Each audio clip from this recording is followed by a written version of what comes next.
Thanks for dropping by. Today's video, I'm going to show you some creative ways of using animated lower thirds inside Davinci Resolve.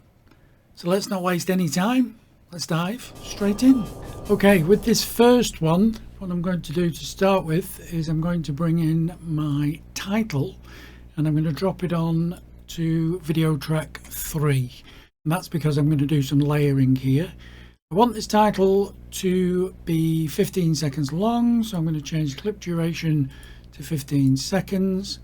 And you'll already notice I've positioned it at the top of the screen. That's where I want it to be. I'm going to go into my media pool and you'd pick this from the toolkit.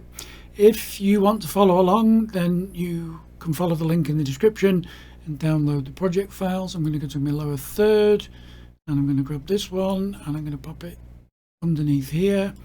Now what I'm going to do with the lower third, I can come into the inspector and I can lift using the controls in the inspector to bring it up here behind my title, and that just emphasizes my title a lot. But what I will show you, I'll just reset this and I'll show you a little trick I found today. I was watching creative video tips and I was watching Chadwick, and he comes out with some corkers and he's got a new series.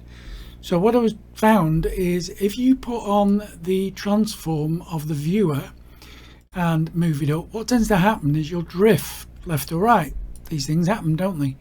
But if you hold down the shift key, it will lock in the direction you first go.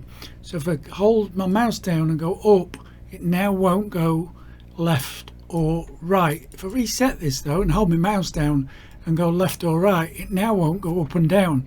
So it's a crazy little thing, but it just makes moving things in the actual viewer a lot easier.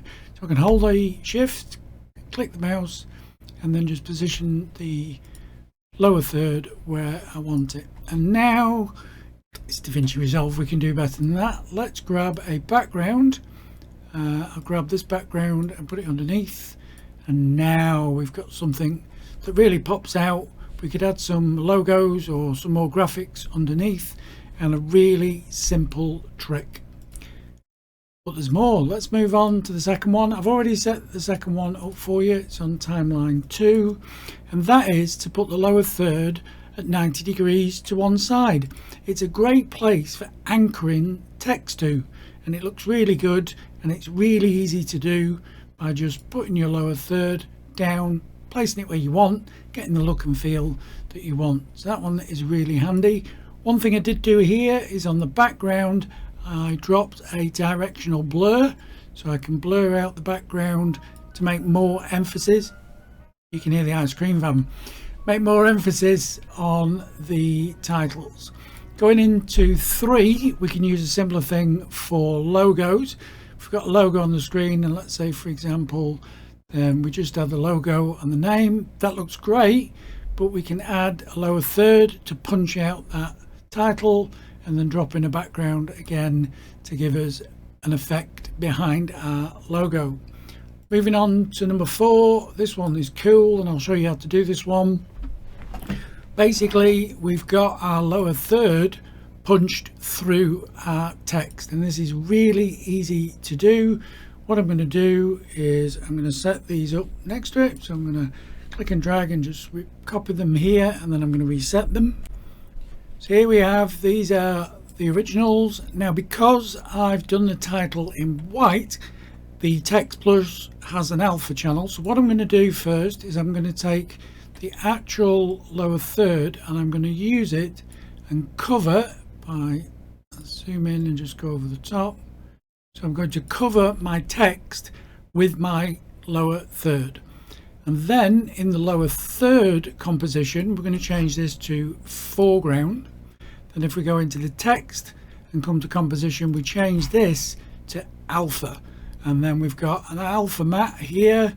And then we've got the movement of the lower third or the background coming through our text. And you can do this with any video to get an effect in the background.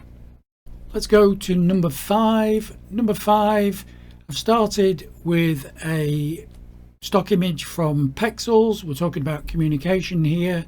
Then on top of that, I've dropped a solid color but what I've done is lowered the opacity. Have a play with that, get it to look and feel as you want. Normally between 50 and 75% works really well.